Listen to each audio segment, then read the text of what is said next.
नमस्कार. मी तुम्हाला ऐकवत आहे भगवद्गीता. भगवद्गीतेतील अध्याय 1 अर्जुन विषदायोग.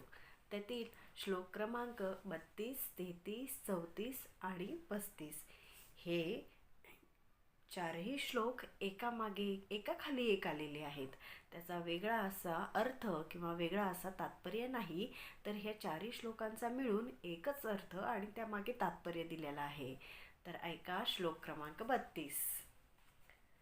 किं नो राज्येन गोविंद किं भोगैर्जीवितेन वा येषामर्थे कांक्षितः नो राज्यभोगा सुखाणीच. श्लोक क्रमांक 33. त इमे वा स्थिता युद्धे प्राणस्तक्त्वा धनानी च आचार्यं पितरं पुत्रास्तथैव च पितामह. श्लोक क्रमांक 34. मातुलाः श्वशुरा पौत्रा शाल्या संबंधिस्ततः एतान् हन्तुमिच्छामि घन्तोऽपि मधुसूदनः. श्लोक क्रमांक 35. अपि त्रैलोक्यराजस्य हेतो किं नु मही कृते निहत्या धार्तराष्ट्रान्ना क प्रति स्याज्जनार्दन. अर्थ: हे गोविंद, ज्याच्यासाठी आम्ही राज्याची, सुखाची वा जीवितांची देखील इच्छा करावी, तेच तर आता या रणांगणावर युद्धाकरिता सज्ज झाले आहेत. तर मग आम्हाला त्या सर्वांचा काय लाभ आहे? हे मधुसूदन, जेव्हा गुरुजन, वडील, पुत्र, आजे, मामे, सासरे, नातवंड, मेहुणे आणि इतर नातलग आपल्या जीवाचा आणि संपत्तीचा त्याग करण्यास सिद्ध असून माझ्यासमोर उभे आहेत, तेव्हा जरी त्यांनी मला मारले तरी मी त्यांना मारण्याची इच्छा कशासाठी करावी? हे जनार्दन, पृथ्वीच काय तर तिन्ही लोकांच्या राज्यांच्या विनिमयातही मी त्यांच्याशी लढणार नाही. धृतराष्ट्राच्या पुत्रांना मारूनही कोणता आनंद मिळणार आहे? तात्पर्य: अर्जुनाने भगवान श्रीकृष्णांना गोविंद म्हणून संबोधले आहेत, कारण श्रीकृष्ण इंद्रियांच्या आणि गायींच्या आनंदप्राप्तीचे केंद्रस्थान आहेत. अर्जुन या महत्त्वपूर्ण शब्दाचा उपयोग करून दर्शवितो इच्छितो त्यांच्या इंद्रियाचे समाधान कशामध्ये आहे हे श्रीकृष्णांनी जाणले पाहिजे. आमच्या इंद्रिय तृप्ती करणे हे गोविंदाचे कार्य नव्हे, तर आपण श्री गोविंदाची इंद्रिय संतुष्ट करण्याचा प्रयत्न केला तर आपोआप आपलेही इंद्रिय संतुष्ट होतात. भौतिकदृष्ट्या प्रत्येकाला आपली इंद्रिय तृप्ती करावयाचीच असते आणि आपण मागून ती वस्तू भगवंताची द्यावी अशी प्रत्येकाची इच्छा असते.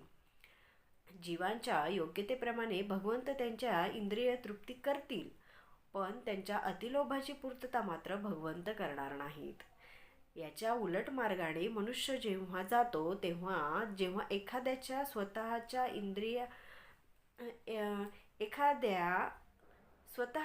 इंद्रिय तृप्तीची मुळीच इच्छा न करता श्री गोविंदाच्या इंद्रियाची तृप्ती करण्याचा प्रयत्न करतो, तेव्हा श्री गोविंदाच्या कृपेने जीवाच्या सर्व इच्छांची पूर्तता होते.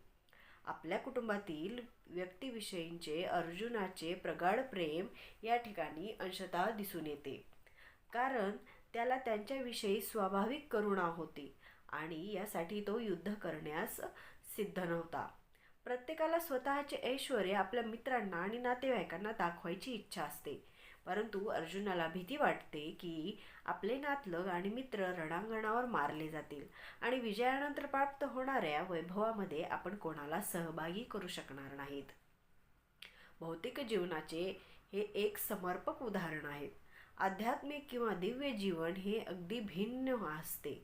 एखाद्या भक्ताला भगवंताची इच्छापूर्ती करायची असल्यास तो भगवंताच्या सेवेसाठी सर्व प्रकारचे ऐश्वर्य स्वीकारू शकतो, आणि जर भगवंताची इच्छा नसेल तर मात्र कवडीचाही स्वीकार करू शकणार नाही. अर्जुनाला नातलगांना मारायचे नव्हते आणि खरोखरच जर त्यांना मारणे आवश्यक असेल तर श्रीकृष्णांनी स्वतः त्यांना मारावे अशी त्याची इच्छा होती. या क्षणी अर्जुनाला माहीत नव्हते की रणांगणावर येण्यापूर्वी श्रीकृष्णांनी त्यांना मारले होते आणि त्याला केवळ श्रीकृष्णाच्या हातातील साधन बनवायचे होते. त्याला केवळ निमित्त मात्र हवे व्हायचे होते. या वस्तुस्थितीचा उलगडा पुढील अध्यायामध्ये करण्यात आला आहे. भगवंताचा स्वाभाविक भक्त असल्याने अर्जुनाला आपल्या दृष्ट चुलत्यांचा आणि बांधवांचा सूड घेणे आवडले नाही, पण त्या सर्वांची हत्या करणे ही भगवंताची योजना होती. भगवत भक्त दृष्टांचा सूड घेऊ इच्छित नाहीत, पण दृष्टांनी केलेल्या भक्तांचा अपराध भगवंत कधीच सहन करत नाहीत. भगवंत स्वतःच्या अपराधाविषयी एखाद्या व्यक्तीला माफ करू शकतात, पण भक्तांना दुखविणाऱ्या कोणत्याही व्यक्तीला भगवंत क्षमा करत नाहीत. म्हणून दृष्टांना क्षमा करायची इच्छा अर्जुनाला असली तरीही त्यांचा वध करण्यासाठी भगवंत दृढनिश्चयी होते. श्लोक क्रमांक 36. पापम एव आश्रयते अस्मान् हत्वा एतान् अतातयिनी स्मात् न आर्य वयं हन्तुं धृतराष्ट्रान् सबन्धवान् स्वजनान् हि कथं हत्वा सुखीन साम्य माधव. अर्थ: या अतातयी आक्रमणांना आम्ही ठार मारले तरी आम्हाला पापच लागणार आहे. म्हणून धृतराष्ट्रपुत्रांना आणि आपल्या मित्रांना मारणे आपल्यासाठी योग्य नाही.